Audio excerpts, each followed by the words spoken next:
Bapak-bapak, ibu-ibu, saudara-saudara sekalian yang mengikuti tayangan saya ini.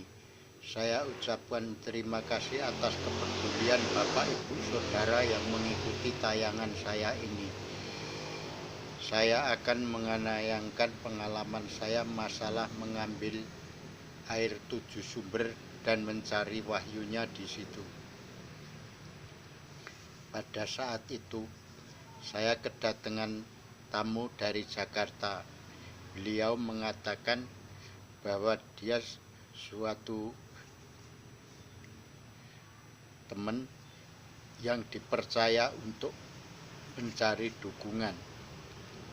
Waktu itu dia minta supaya dia mendapatkan wahyu untuk keperluan yang sangat besar. Pada saat itu tamu tersebut menginaplah di rumah saya dan waktu itu membicarakan bagaimana solusinya. Setelah kami mendapatkan persetujuan, saya dan teman saya pergilah di pantai selatan. Pada saat itu saya minta petunjuk kepada penguasa pantai selatan. Beliau muncul di hadapan saya dan beliau mengatakan bahwa kamu untuk membantu seseorang, kamu harus menjalani laku. Saya minta petunjuk bagaimana laku yang harus saya tempuh. Pertama, kamu harus benar-benar bisa mengenal dan bisa mengerti siapakah yang akan kamu angkat tersebut. Terus beliau mengatakan bahwa kamu harus pergi ke Eyang Mudi Pamenang Kediri yang Prabu Sri Aji Joyoboyo, karena ini keperluan yang sangat besar, harus minta dukungan kepada beliau dan para leluhur Raja Tanah Jawa.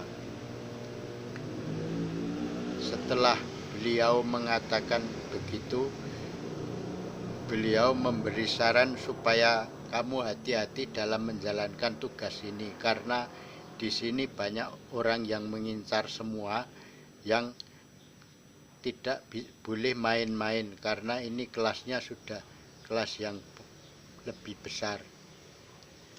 Setelah itu saya bermusyawarah dengan teman saya tadi. Terus diadakan kesepakatan untuk kontak dengan orang yang saya dukung. Setelah ada kontak, beliau sudah menyerahkan penuh kepada saya dan teman saya. Dia sudah mempercayakan diri dan karena dia kesibukannya yang tidak bisa ditinggalkan, dia mewakilkan teman saya dan juga saya. Saya datanglah ke Pamenang, kontak dengan Yang Prabu Sri Aji Joyoboyo. Beliau menyarankan bahwa beliau sebagai leluhur memberi sarana suruh membawa air dari Eyang Prabu. Terus saya mengambil airlah di tempat Eyang Prabu Sri Aji Joyoboyo. Setelah air, saya minta doa restu kepada Eyang Prabu Sri Aji Joyoboyo. Ada suatu keajaiban di dalam botol tadi, terlihat gambar Sri Krishna, Arjuna, dan Bima. Setelah tiga-tiganya berada di dalam botol, lama-lama menghilang menyatu dengan air tersebut. Eyang Prabu mengatakan bahwa itu air mudah-mudahan bisa berguna dan bisa membantu sama orang yang kamu dukung. Tapi ini air harus ada 7 sumber. Kamu harus jalan dulu ke Blitar dulu. Setelah kamu ke Blitar, kamu ke Pangeran Sambernyowo. Setelah selesai begitu, saya ikutin petunjuk yang Prabu Sri Aji Joyoboyo. Saya pergilah di Blitar.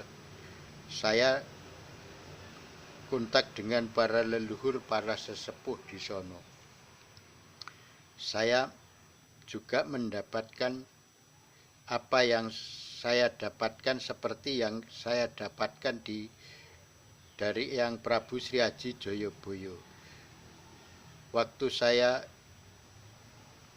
minta air dari yang Blitar dan para sesepuh di sana, muncullah di dalam air tersebut bayangan berupa gambar seperti Abimanyu. Kalau dalam pewayangan digambarkan, itulah namanya Wahyu Cakraningrat. Setelah selesai begitu, ada yang mengawal Abimanyu namanya Gatotkaca. Gatotkaca itu adalah mengandung makna gaduk ing rasa, rasaning royo rasaning sun.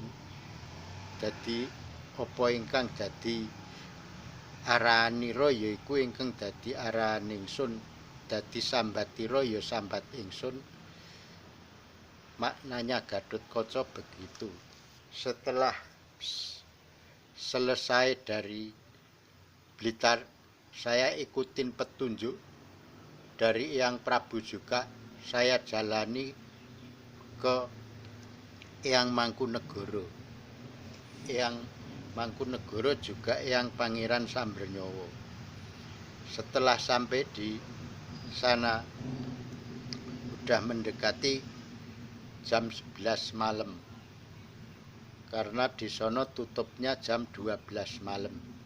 Setelah saya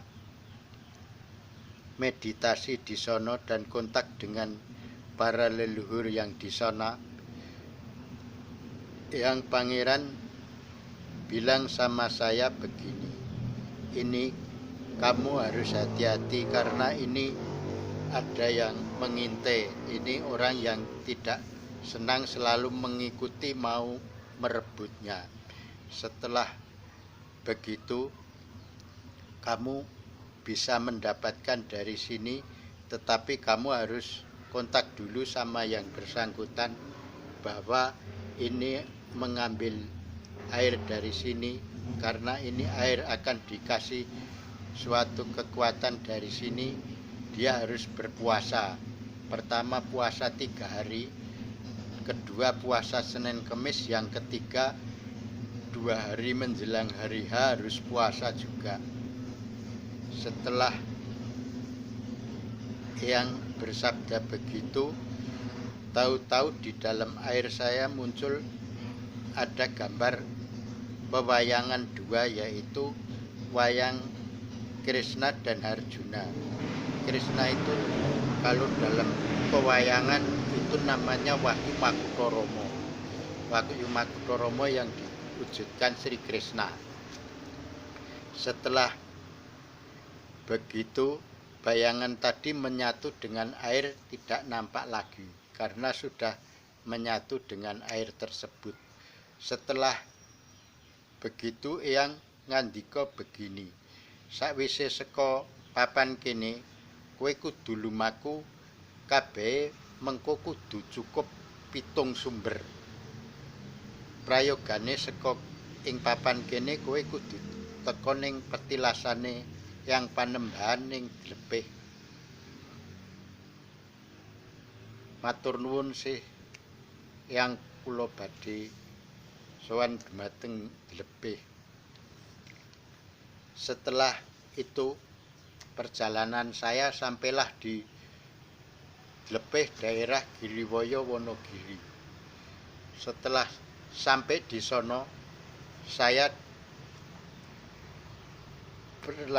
diperlakukan seperti yang dulu, yaitu di tempat yang Prabu.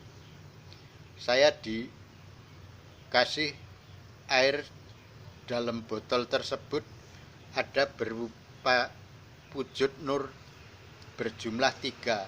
Setelah itu menyatu dengan air.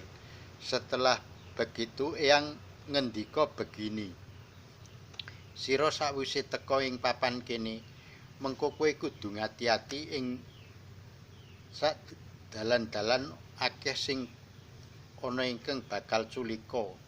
Setelah ngendika begini, saya meneruskan perjalanan saya ke Pantai Ngubaran. Setelah sampai di Pantai Ngubaran, saya bertemulah dengan Yang Prabu Brawijaya. Setelah dikasih wedaran dari Yang Prabu, saya ambil air di situ. Setelah air tadi terlihat ada nur yang masuk di dalam botol yang saya bawa tadi atas pemberian Yang Prabu Brawijaya, saya dikasih arahan untuk mengambil air di daerah Jawa Barat dan semua supaya lengkap menjadi 7 sumber. Setelah cukup 7 sumber, saya malamnya kedatangan seorang raksasa yang tinggi besar seperti mirip kalau dalam pewayangan Dasamuka. Setelah itu dia mau merebut apa yang saya bawa, air dan dalam botol tersebut. Tetapi dia bisa saya kalahkan. Saya potong jadi 3. Kepalanya berwujud seorang yang sakti seperti kayak dukun sakti begitu. Setelah itu badannya berupa wujud juga seperti jadi manusia juga yang berbadan kekar. Kakinya juga begitu berwujud, 3-tiganya yang menyambung jadi perwujudan Dasamuka tadi. Setelah 3-tiganya itu menyadari kesalahannya, dia minta maaf, dia minta supaya dilepaskan. Dan saya lepaskanlah dia karena dia juga manusia biasa yang punya salah. Jadi dia sudah merasa salah dan sudah minta maaf, maka saya lepaskan. Jadi dalam mengambil air 7 sumber itu banyak rintangan yang kita hadapi. Selain medannya yang jauh-jauh, juga banyak yang mengintai. Jadi ibarat orang beli obat, itu kita harus tahu jenis obat dan jenis apa yang mau kita obati. Itulah pengalaman saya masalah mengambil air 7 sumber yang saya lakukan untuk membantu seseorang yang membutuhkan bantuan untuk keperluan yang besar. Demikian, mudah-mudahan tayangan saya ini bermanfaat bagi Bapak Ibu semua yang mengikuti tayangan saya ini. Dan jangan lupa klik, komen, subscribe, jangan lupa lonceng notifikasinya. Terima kasih atas kepedulian Bapak. Semoga senantiasa Tuhan melindungi kita semuanya. Amin.